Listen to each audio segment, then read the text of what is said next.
स्वागत है आपका ब्रेक के बाद और अब आप जुड़ चुके हैं हमारी खास पेशकश शेयर बाजार सबका अधिकार से।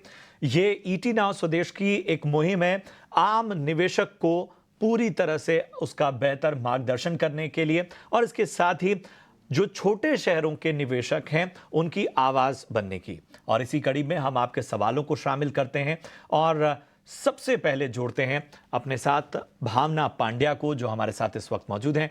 भावना, गुड मॉर्निंग। कहां से बात कर रही हैं पहले तो ये बताइए और उसके बाद अपना सवाल पूछ सकती हैं। Good morning sir. जी, मैं भावना पंड्या मुंबई से बोल रही हूँ। जी जी, पूछिए क्या जानना चाहती। मैं ये जानना चाहती हूँ कि मेरा इगारसी मोटर्स के 100 शेयर है, 537 के भाव से मैंने लिए हैं। ओके, तो मुझे होल्ड करना चाहिए या क्या करना चाहिए? काफ़ी ऊपरी स्तरों पे आपकी खरीदारी है और आपके भाव से काफ़ी नीचे आ चुका है ये स्टॉक। हालांकि आज हम हल्की तेज़ी यहाँ पर देख रहे हैं और पिछले 5 दिनों में भी ये स्टॉक लगभग 0.25% के करीब चला है। एक नज़रिया बता सकती हैं भावना, कब तक आप इसे होल्ड कर सकती हैं? 1 ईयर तक मैं अभी होल्ड कर सकती हूँ। ठीक है, तो 1 साल का नजरिया है। संतोष जी, मैं आपके पास आना चाहूंगा। इगारसी मोटर्स 537 इन लेवल पे एंट्री की है इन्होंने 1 साल के लिए, क्या इनको गाइडेंस होगी? ठीक है, मुझे लगता है कि कोविड के बाद इस कंपनी के नंबर्स को मैं देख रहा था तो ज़्यादा अच्छे नहीं रहे हैं, ऑल्दो सुधर रहे हैं नंबर्स। लेकिन अभी अगर आप देखें तो प्री कोविड पे जो प्रॉफिट था कंपनी को वो नहीं कंपनी कर पाई है। लेकिन अगर आप ऑटो के नंबर्स को देखेंगे सारी जगह तो काफ़ी अच्छे नंबर्स दिख रहे हैं। आप जितने भी ओईएम्स हैं, उनके नंबर आ रहे हैं काफ़ी अच्छे, लेकिन इस कंपनी ने वो चीज़ें नहीं गेन प कर पाई है। इसका मतलब है कि business is not in good shape. लंबी अवधि का नज़रिया ज़रूर रखें और अपॉर्च्यून टाइम देखकर निकलने की सलाह होगी, क्योंकि जो भी बिज़नेस ट्रेंड के साथ नहीं चल रहा है तो there is some issue with the company. ऐसे पैरेंटेज तो अच्छी है लेकिन company business is not in good shape, profitability घटी है कंपनी की। तो मुझे लगता है कि आपको जब कभी भी, चूँकि मार्केट अभी अच्छा है, आपको अगर ऊपर के भाव मिले तो आपको निकलने की सलाह होगी। कोई भी एवरेज ना करें, वेट करें, क्योंकि अगर कोई भी चीज़ आप ऊपरी स्तर पर और गलत डिसीजन हो जाता है तो जस्ट वेट और कम से कम लॉस या फिर कभी भी दाम आता है तो निकलने की सलाह होगी।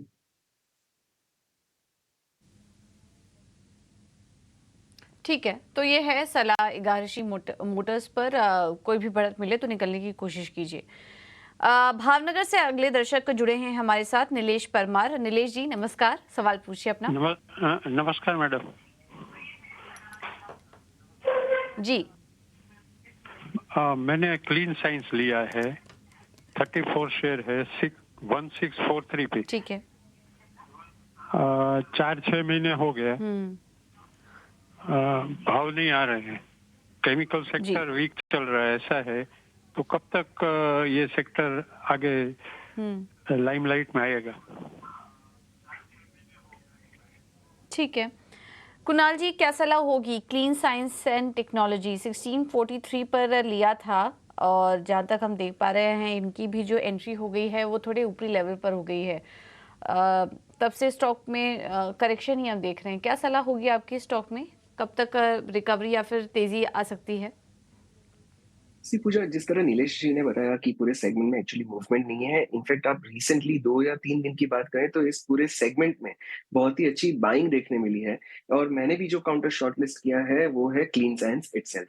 अब इसका रीजन ये है कि अगर इस काउंटर को आप देखें तो 6-7 महीने पहले, करीब अक्टूबर 2023 में ये काउंटर आया था 1300 पे और 1300 से फिर से 1600 तक गया था। रीसेंट करेक्शन में ये फिर से 1300 तक आया था, 1250 तक, 1280 तक गया था इनफैक्ट, और वहीं से बाउंस लेके घुमा हुआ है। So from risk reward point of view ये काउंटर मुझे बहुत ही अच्छा लग रहा है प्रेजेंटली, बिकॉज हमारे व्यूअर का ऑलरेडी लंबी अवधि से होल्ड है और काउंटर थोड़ा इन्होंने ऊपरी भाव पे लिया है। बाय एनी चांस अगर इनको कंफर्ट हो तो अगर काउंटर थोड़ा सा नीचे आता है तो यहाँ पे एवरेज आउट कर सकते हैं और नई पोजीशन भी बना सकते हैं। इस पूरे व्यू का स्टॉप लॉस बनेगा 1275।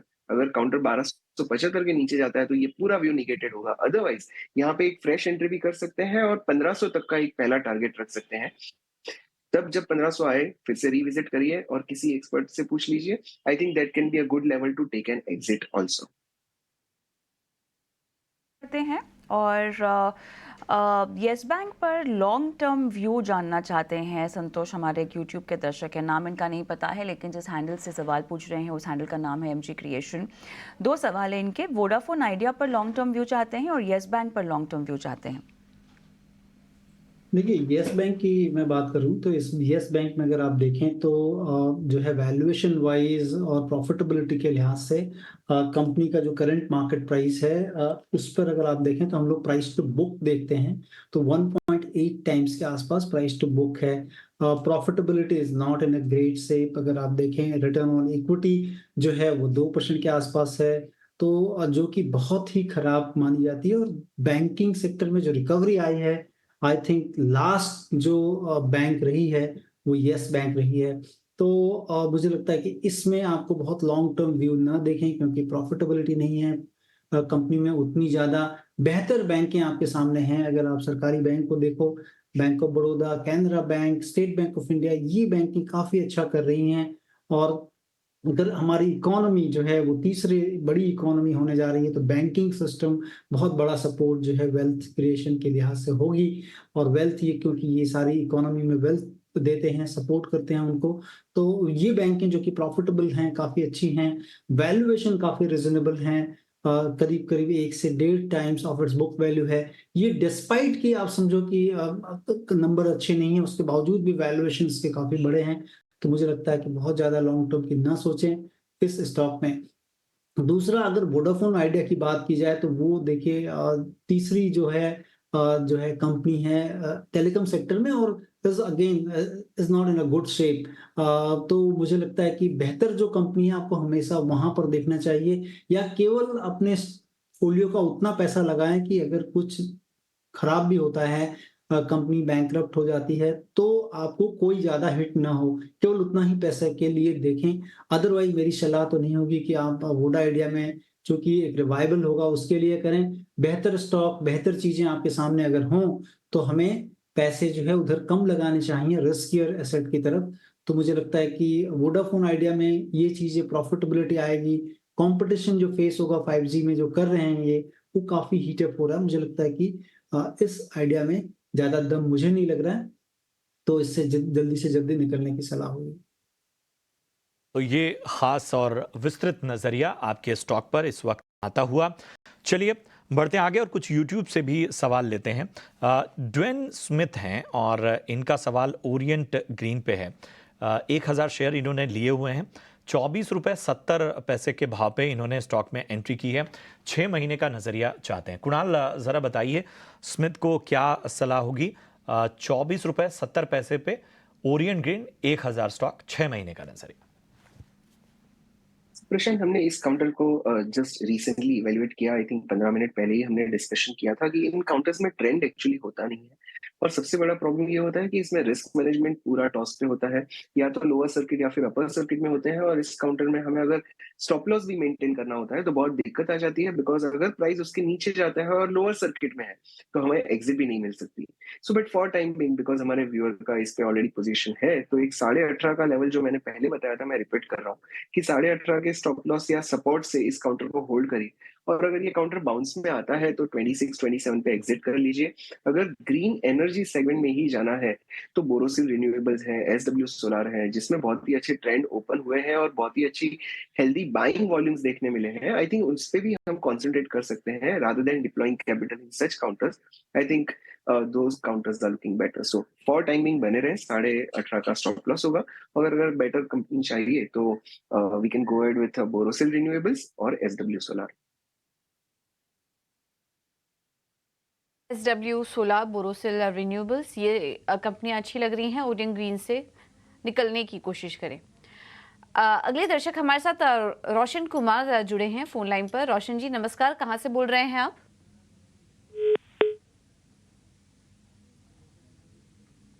चलिए, उनसे संपर्क नहीं हो पाया, लेकिन सवाल है उनका हमारे पास। टाइटन लिया है, 35 स्टॉक्स हैं, 3686 की खरीद है 3686 पर, और अच्छा मुनाफा हो रहा है यहाँ पर इनको। 3759 पर स्टॉक कारोबार भी कर रहा है। संतोष जी, टाइटन कैसी लग रही है आपको ये कंपनी? देखिए, वैल्यूएशन अगर करंट वैल्यूएशन पे देखेंगे तो थोड़ी महंगी है, लेकिन अगर आप फ्यूचर आउटलुक देखेंगे कंपनी का, जिस तरह से कंपनी की विस्तार की योजनाएं हैं और जिस तरह से कंपनी पोजीशन्ड है ज्वेलरी सेगमेंट में, मिड टायर में, अगर आप देखें लोअर जो इनकम ग्रुप है उनके लिए भी है और हायर इनकम ग्रुप के लिए भी है, मिड इनकम ग्रुप के लिए भी है, और इनके पास जो टाइटन आई है, उसके बाद घड़ियां हैं। तो ये एक बड़ा प्लेटर है जो कि अगर इंडिया में कह लें कि लोगों का पर कैपिटा इनकम बढ़ता है, तो ये जो कंपनी है उससे काफ़ी अच्छा लाभ इस कंपनी को होगा। मुझे लगता है कि लंबी अवधि का नज़रिया बनाकर बने रह सकते हैं। यहाँ से भी कंपनी में एक अच्छा रिटर्न देखने को मिल सकता है, बशर्ते कि आपकी लंबी अवधि की जो है निवेश की योजना होनी चाहिए।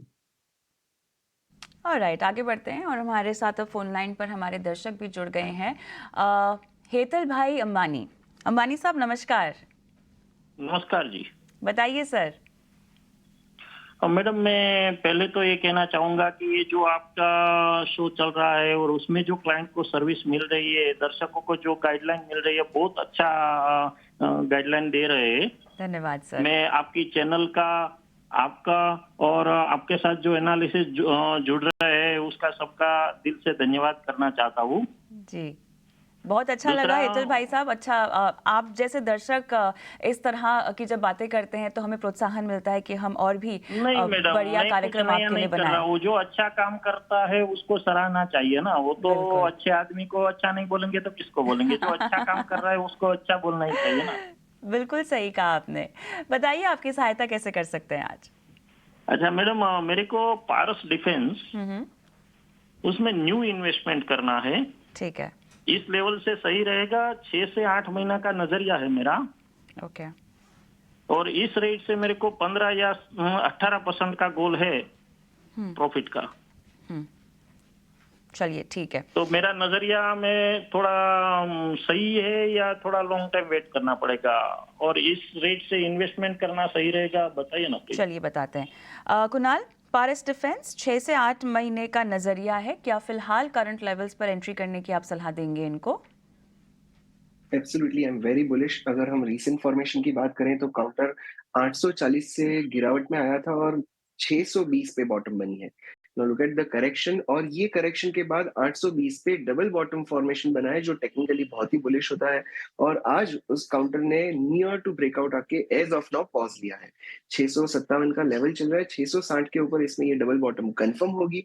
हमारे व्यूअर का जो शॉर्ट टर्म का जो परसेंटेज बनाने का जो व्यू है वो बहुत ही परफेक्ट यहाँ पे बैठ सकता है। So with the present level one can definitely buy. Stop loss बनेगा इसमें 630 का, और जो इसका पहला टारगेट बनेगा वो है 745 से 750 लेवल का। वहां पे रिविजिट करिएगा। आई थिंक ये काउंटर आपको एग्जिट करने की शायद जरूरत ना पड़े, क्योंकि ये बहुत ही bullish formation higher time frame पे भी बना रहा है। आई थिंक तभी आपको यही ट्रेलिंग स्टॉप लॉस बनाकर पोजीशन होल्ड करने की सलाह मिलेगी।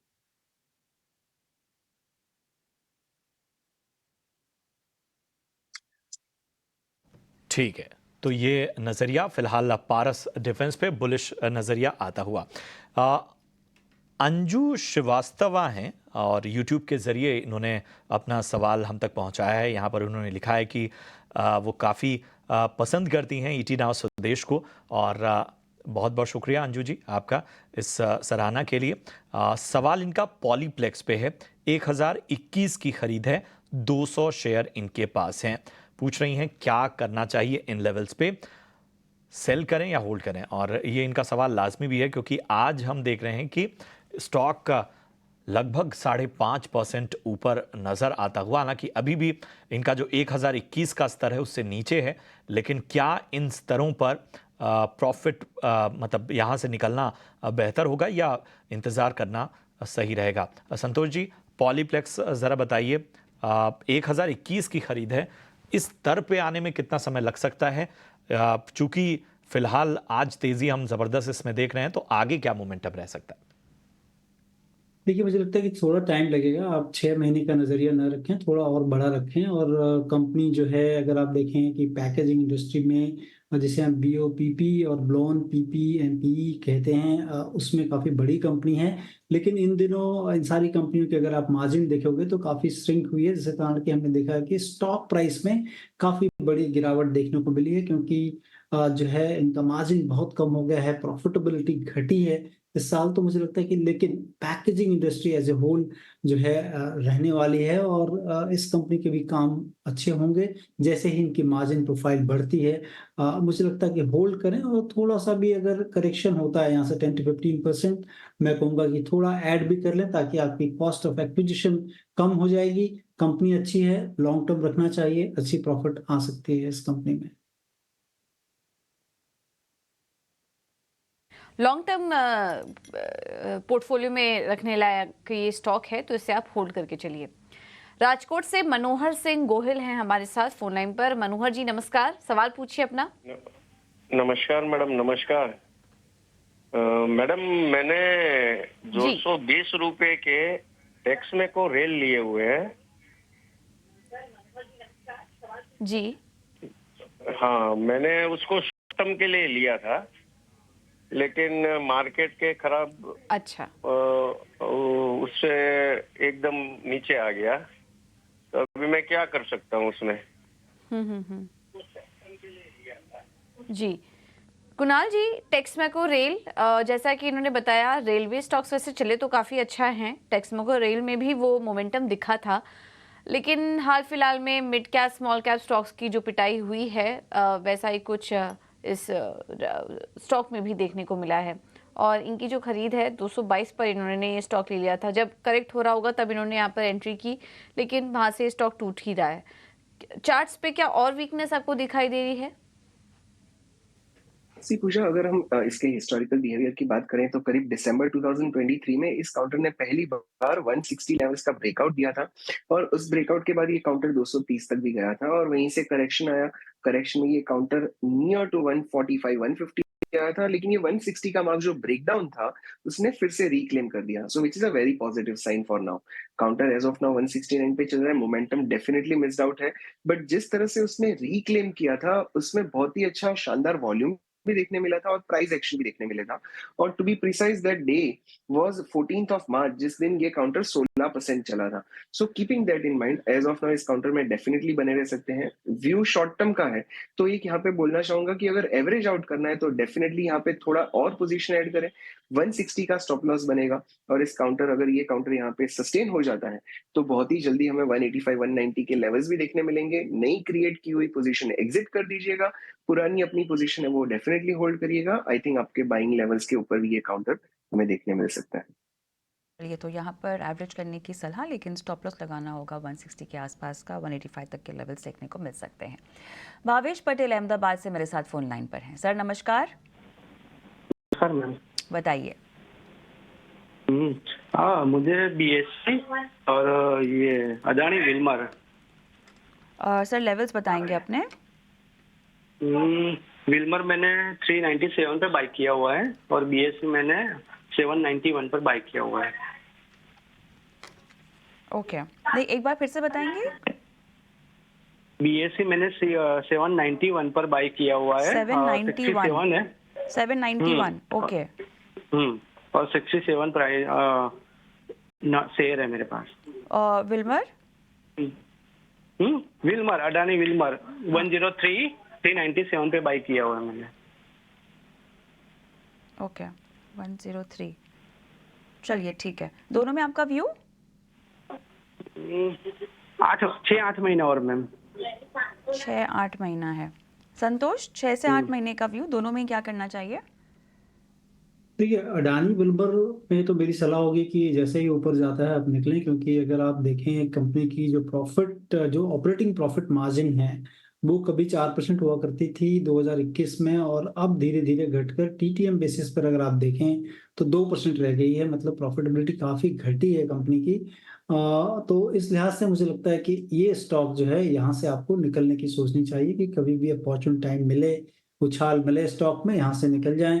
जहाँ तक बीएससी का सवाल है तो मुझे लगता है कि इसमें काफ़ी अच्छी प्रॉफिट ये बने रहें, क्योंकि अगर bull market is here to stay है, क्योंकि हमारी इकोनॉमी इतनी बड़ी होने वाली है, पेनिट्रेशन जो है ऑफ द इक्विटी मार्केट काफ़ी बड़ा होगा, तो इसका जो प्रॉफिट होगा नेशनल स्टॉक एक्सचेंज और बीएससी, चूंकि दो ही एक्सचेंज हैं। अब बीएससी अगर आप देखें साइज में काफी छोटा है उससे, इवन देन अगर आप देखें तो इस एक्सचेंज पर भी प्रॉफिट अच्छी कमाई होगी।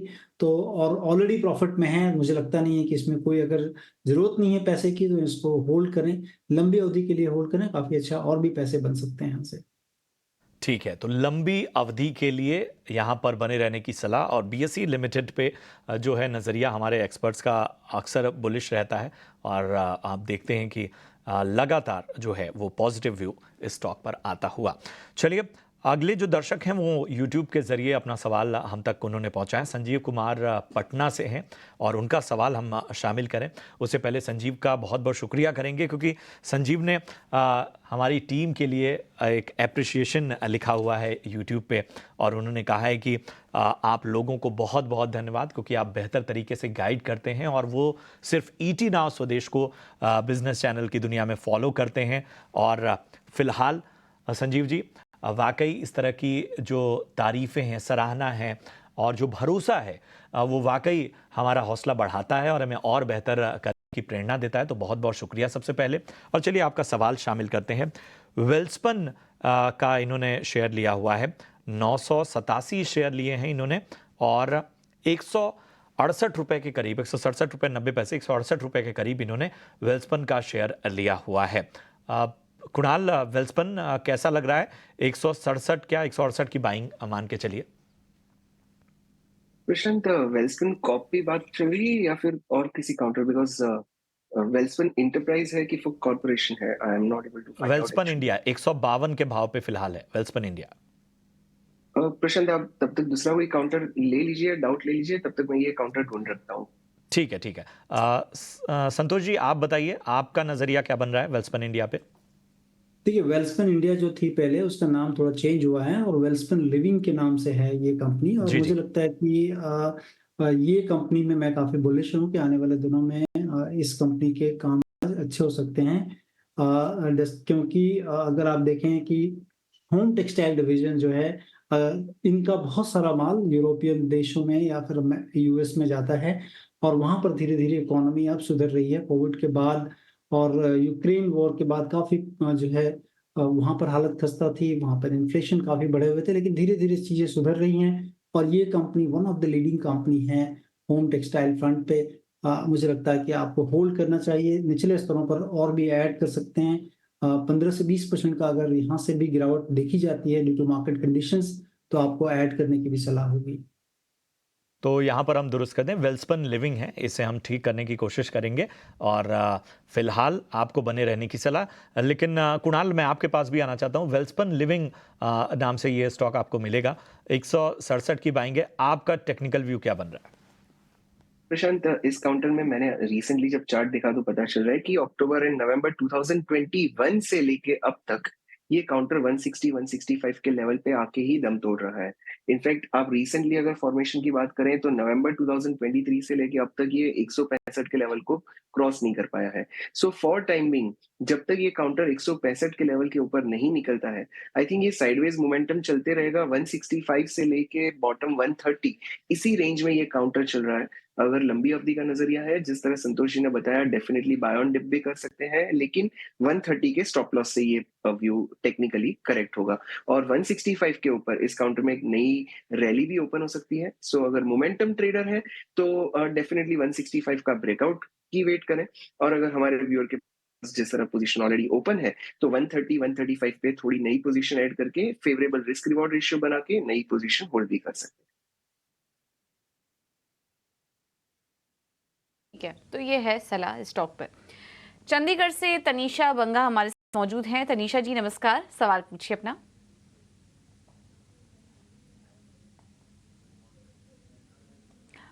ओके, चलिए, ये हमें व्हाट्सएप के जरिए आया है।